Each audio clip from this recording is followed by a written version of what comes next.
Welcome to Analysis. I'm your host, Maz Patel. Today we examine a ruling that has intensified national debate over the boundaries of lawful protest in the United Kingdom. Two senior organisers of pro-Palestine demonstrations, Chris Nineham, the Vice Chair of the Stop the War Coalition, and Ben Jamal, the Director of the Palestine Solidarity Campaign, have both been found guilty of breaching restrictions imposed by the Metropolitan Police during a major rally in central London in January 2025. Both men have confirmed their intention to appeal. We have this report. Two prominent organisers of pro-Palestine demonstrations in the United Kingdom have been found guilty of breaching protest restrictions imposed by the Metropolitan Police. Chris Nineham, Vice Chair of the Stop the War Coalition, and Ben Jamal, Director of the Palestine Solidarity Campaign, were convicted on 2 counts under the Public Order Act. The pair will appeal the verdict. The charges stem from a January 2025 rally in central London, where police imposed last-minute restrictions despite having previously approved a route to the BBC that organisers had proposed months earlier. Delivering the verdict, District Judge Daniel Sternberg said, "The court emphasised that protest rights, while fundamental, are not absolute and do not permit breaching lawfully imposed restrictions." He ruled that the restrictions placed by the police were lawful and said the commander acted under valid statutory powers and applied the correct test. The commander's belief in serious disruption was reasonable, based on evidence about business disruption, crowd size, serious disruption to worshippers at nearby synagogues, and PSC's own estimate of 100,000 participants. Judge Sternberg also added that a speech made by Ben Jamal on the day constituted incitement, encouraging attendees to breach those conditions. In a press statement released after the verdict, the Palestine Solidarity Campaign rejected the allegations of disorder. The group also said logs from Police Gold Commander Adam Slonecki show that enormous political pressure was placed on the police by pro-Israel groups to prevent a protest at the BBC. Here is what Ben Jamal also had to say outside the Westminster Court as the verdict was announced. We know that decisions like today are designed to repress support for the Palestinian struggle for liberation and our campaign to end all UK complicity in Israel's ongoing genocide. It will not succeed. This cause remains more important than ever. You all know that since the so-called ceasefire in October, Israel has slaughtered nearly 700 Palestinians in Gaza. Across the West Bank, it is proceeding with its effective annexation, displacing Palestinians and unleashing violent settlers to conduct pogroms across Palestinian villages. And yesterday, Israel became the world's first state to enact a law which mandates execution only for people of one ethnic background. Even apartheid South Africa did not have such a law, but still our government offers Israel diplomatic, economic, political and military support. And instead of ending its complicity, it devotes its energy to bringing in even further laws to repress the right to protest. It will not work. We will not be silenced. Let me end with this. In his final remarks today, the judge said this about Chris and I. He said, "You are men of former good character, but this conviction today takes away your good character." Well, let me quote a Palestinian who for me laid down the fundamental moral judgment at the moment of how you judge anybody's character. Munzer Isaac, on Christmas Eve 2023, said this: "I want you all to look in the mirror and ask yourself this question: what did I do when Gaza was going through a genocide? History will judge which of us stood on the right side of history. Chris and I will not be silenced. You will not be silenced. This movement will not be silenced. We do not stop. We will see you all on the streets again on May the 16th. Free, free! Palestine! Free, free! Palestine! Free, free! Palestine! Thank you. As millions of people took to the streets to oppose the genocide of Palestinians in Gaza and continue to oppose the brutal treatment that Palestinians experience every day under the Israeli regime, campaigners say today's verdict raises urgent questions about the future of protest rights in Britain. And with public mobilisation at unprecedented levels, they warn that the ruling will test the strength of civil liberties at a moment when they are needed most. The verdict has prompted significant reaction. Trade union leaders, parliamentarians, legal specialists and civil rights advocates have renewed calls for an independent inquiry into what they described as unduly restrictive and heavy-handed policing. Jeremy Corbyn also addressed supporters saying, "I'm absolutely appalled, disgusted that they've been found guilty of doing no more than standing up for the rights of the Palestinian people and, very importantly, the right to protest within our society." The court also ruled that a speech by Ben Jamal on the day amounted to encouragement to breach police conditions, an allegation organisers strongly reject. With large-scale demonstrations over Gaza continuing nationwide, campaign groups argue that today's decision raises pressing questions about the future of protest rights and the resilience of the civil liberties at the moment of heightened public mobilisation. Joining me to discuss all this are Ben Jamal, the director of the Palestine Solidarity Campaign, and we've also got Chris Nineham, the Stop the War Coalition Chief Steward. Thank you both, gentlemen, for joining us. Ben, I'll start off with you. Tell us your reaction to this. Obviously, we heard your speech outside where you spoke about how the movement is just simply too important. But what you perhaps were alluding to is probably more important than even for both of you personally. This is more about the impact that it has on civil liberties, and in this case, obviously, the movement for Palestinian justice.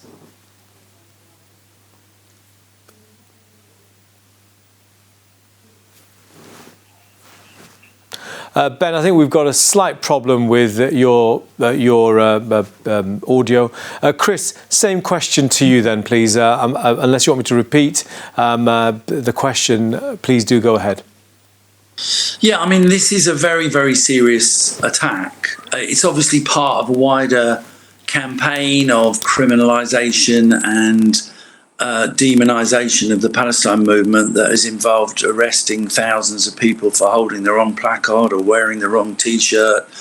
It's involved imprisonment without trial of members of Palestine Action and huge numbers of other incidents of suppression of free speech and protest rights. But I think in a way, what happened on January the 18th, 2025 was a kind of was a step up, because what the police did around that protest was they refused us the right to organise a peaceful, negotiated protest to the BBC or anywhere in the vicinity of the BBC. And that kind of blanket restriction on going to march to a establishment institution hasn't really happened before.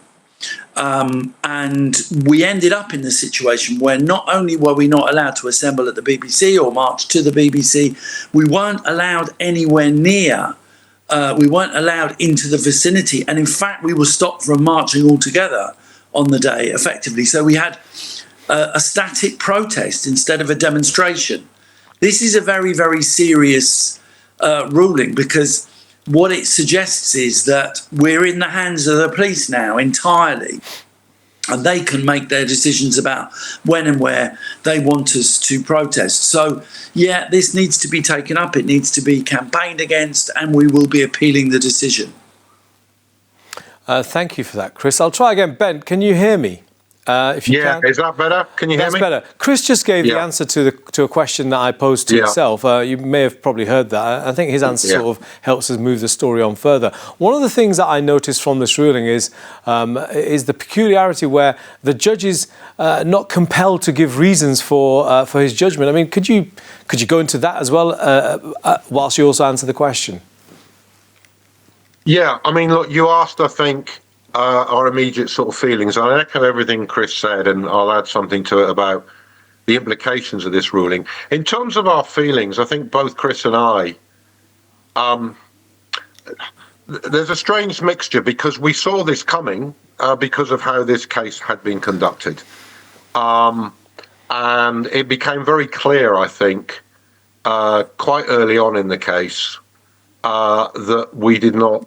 We had concerns about how the judge was conducting the case. To give just one illustration, there were 6 days allocated for this case. It was meant to be a 3-day split, 3 days for the prosecution, 3 days for the defence to respond to the prosecution case. What you'd think would be a sort of natural basis of justice. The judge allowed the prosecution case to run for 4 days. And then when our lawyers said, well, we're going to need at least an additional day then, so we get at least the 3 days, he said, no, I'm refusing for this case to go any further than the 6 days. But additionally, you're right, today, I mean, on 2 occasions, so at the halfway point, so after the prosecution had made their case, we put in a very substantial legal argument that the case should be dismissed on the basis that the orders that had been imposed, to which Chris had just referred, that stopped the protests at the BBC were illegal. A very clear arguments as to why the police were misapplying the law. The judge, in rejecting that application, extraordinarily said, I'm not obliged in law to give you any reasons for my decision making, so I don't intend to. I just dismiss your application. Today, we came to hear the judgment. He had written a 54-page judgment. The norm is you read it out. It's in open court. We're the defendants. We have a right to hear what are the reasons you've given. There were many press there, people in the public gallery. I've always held the view that justice must not just be done, but it must be seen to be done. And the judge extraordinarily again said, I'm not going to deliver the judgment, I'm just sending it to you. And we were given a copy and it was emailed to us, and the press, I think, got a 2-page summary. So that's pretty extraordinary. He doesn't feel obliged to actually explain the rationale for his decision making. I might venture to say maybe it's because he knows that he can't have confidence in the judgment that he has reached, and we'll test that through appeal. But the other thing, I would echo what Chris has said, this is very, very significant. There are a whole range of things that happened here and the precedents that are being set. The ability of the police, really with no evidence whatsoever. The fundamental argument was you cannot go to the BBC because there is a synagogue near the BBC. It wasn't the purpose of the protest. We weren't going directly past the synagogue. It was in the vicinity. But the argument was this will cause serious disruption to the synagogue. No evidence was presented to us beforehand, nor was it presented in court of any evidence of any threat or harassment to the synagogue. The police argument was if they say they're harassed, they are harassed. They don't need to demonstrate that that's actually the case. And then extraordinarily, the argument that was mounted in the days before the case was the issue here is there is a service at the synagogue, it finishes at 1 o'clock. And therefore, that's when you'll be assembling. So after arguing and saying we don't accept the arguments, we offered a solution. We said, OK, here's what we'll do. We'll just reverse the route. We won't go from the BBC. We'll go to the BBC. We won't get there to 3 o'clock. On all the evidence presented by the synagogue, which are in the police logs, by the way, so the rabbi had told the police on the 6th of January, everybody's going to be gone from the synagogue. They leave at 1. The whole area is cleared by 2. Suddenly, when we changed the route, the story changed that everybody was going to be in the synagogue till 7 o'clock at night. No questioning from the police as to why have you suddenly changed your normal practice? Why are you suddenly going to be there till 7 when you've told us ordinarily you're gone? So all of these things were spurious. The other thing that is very significant, the government is about to bring in additional police powers to make decisions to ban protests on the basis of what's called cumulative impact. Very, very serious. What it means is, to give you an example, we might go to the police and say, we would like to demonstrate, for the sake of argument, next month on the issue of justice for the Palestinians. And the police could say, well, 5-6 months ago, Tommy Robinson held a march, also in London. That caused disruption to the community. You now want a march. That's cumulative disruption. Too many times people have been disrupted. We're banning your march. In this case, one of the things that was demonstrated, one of the arguments was you have caused cumulative disruption to this synagogue. And we said, well, look, it's a very thin argument because we've marched there twice before. This will be the third time in 15 months. How is this cumulative impact? Yeah. And the answer was, yeah, but you've marched elsewhere in London, nowhere near that synagogue. So you can see what range of powers this is going to give to the police. They could say, well, this time we know you want to march in the west of London, but you've previously marched in the east of London. This has caused disruption in London. Yeah. We're going to ban protest. So we're in a very, very dangerous place where the right to protest is not seen as sacrosanct, as something you only curtail with very, very good reasons to suggest there's serious threats to people. No, it's something that is at the hands of the police on whim to decide to place conditions on because they don't want a particular protest to go ahead. Thank you for that. Quite detailed, and I allowed you to go into detail because I think some of the granular stuff is missed in the headlines, and I'm pretty sure that will give our viewers much more context. Just to note that obviously the judiciary aren't here to explain why they, why they acted in the way that you alleged. Well, you say they did, and there's nothing to doubt that. And also the synagogue, there's no spokesperson from there to say why they changed their services from their usual practice, which is to finish at 1 o'clock. Back to you, Chris.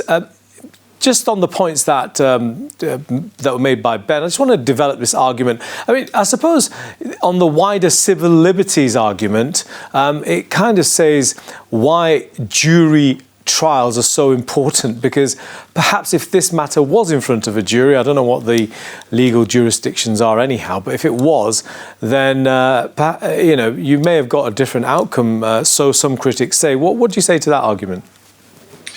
Well, I mean, I think the changes to the legal process whereby a lot of cases are now not being heard by juries is obviously part and parcel with the wider attacks on the right to protest that we've been seeing, with the accelerating amount of legislation on public order issues, that the bill that is going through Parliament now, which, as Ben says, is going to reinforce the issue of the balance with the freedom of worship, and also it's going to put in much clearer a duty to consider cumulative impact. All of this amounts to a real assault on civil liberties, and as I say, the jury question is part and parcel of that.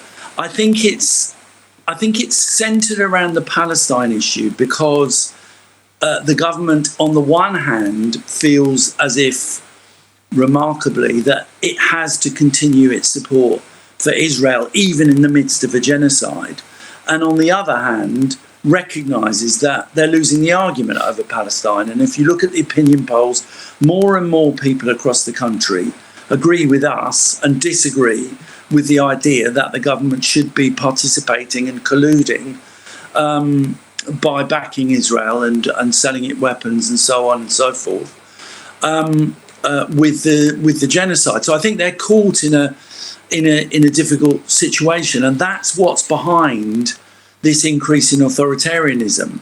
Our response has to be to challenge the legislation, to obviously appeal in this case, to popularise a wider sense of the way that false claims about anti-Semitism are being weaponised against a movement that, after all, is an incredibly diverse movement with people from all backgrounds, including many, many Jewish people who come on our demonstrations.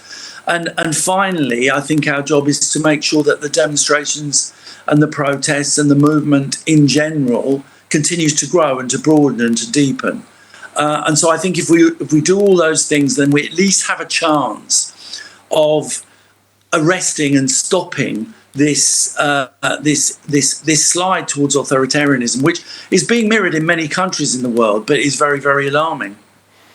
And thank you, Chris. Ben, in terms of moving forward, you say you're going to appeal. What's the prospects of the appeal? I mean, and what are the repercussions on both of you personally? I mean, are we looking at fines or worse, imprisonment? What are the consequences of all this? In terms of the sentencing, we both received conditional discharges. Chris for 12 months, me for 18 months. Which means effectively. Yeah, sure. I was just going to say, if they consider to be breached, what happens in that instance? Well, then, so that means effectively, no sentence is imposed unless we commit a further crime, and then in which case we can be sentenced for these charges as well. And there is a maximum sentence for what we've been convicted of a year imprisonment. So that's the sort of potential. And does this involve a criminal record? I mean, what are the implications now if this stays pending? I genuinely don't know. I've not had a chance to ask the question, how long does this stay on your record? But I'd say two things, Maz. I mean, look, in terms of what does it mean? Look, this creates stress. It creates stress for people. It creates stress for their families. Chris and I have both had to spend an enormous amount of time preparing for this. Now we have to run through this again. We don't know when we'll be back in court. But it's designed to distract. It is designed to divert your energy. And I'll repeat what I said in the short film that you showed, that our response to that has to be not to let that happen. And we are also very, very conscious. Why are they targeting Chris and I? Well, because we're leaders of the movement. And therefore, the message designed is to say to other people, well, your leaders aren't safe. Why do you think you're safe? And the best response to that, because that's an attempt to chill, an attempt to repress, an attempt to make people feel frightened, is people refuse to be chilled. The judge at the end, I said this earlier in the speech, said, maybe this is an answer to your question about criminal records, etc. He said, you were previously men of good character. Now this is a mark upon your characters. And my response to that, as I say, is to quote Munzer Isaac, who said he put a moral challenge to the world and said, look in the mirror and ask yourself, what did I do when Gaza was going through a genocide? That's the test of moral character at the moment that belongs to every individual, every public official, every politician, every serving police officer. Nobody is immune from the moral test of how am I going to enact my job, my responsibilities, my duties? How am I going to conduct myself whilst thousands of my fellow citizens across the world, global citizens, brothers and sisters, are slaughtered? What do I do? And that's what is bringing the belief that this is the moral test of our age, that we have a responsibility for what is within our power, which is to hold our government, our public bodies, our companies and corporations to account, and to do that through mobilizing the maximum popular pressure that we can. That's why we march. Okay. To demonstrate the size of the community that opposes this, but to galvanize people to take action in their towns and cities day in, day out, join the campaigns. Thank you. That's our responsibility. So that's the way we respond. Yes, it's tiring. Yes, it's stressful. Yes, it's designed to diminish us. We don't allow it to. Thank you. We stand up and we stand strong. Thank you for Ben. My apologies to both of you. I have to intervene. Unfortunately, time is against us, but we'll certainly be bringing both of you back, and I look forward to speaking to you both at the future demonstration, I believe in mid-May, 16th of May, I think it is. So for Chris and Ben, thank you for joining us, and to you as well, and I'll see you soon as well. Thank you.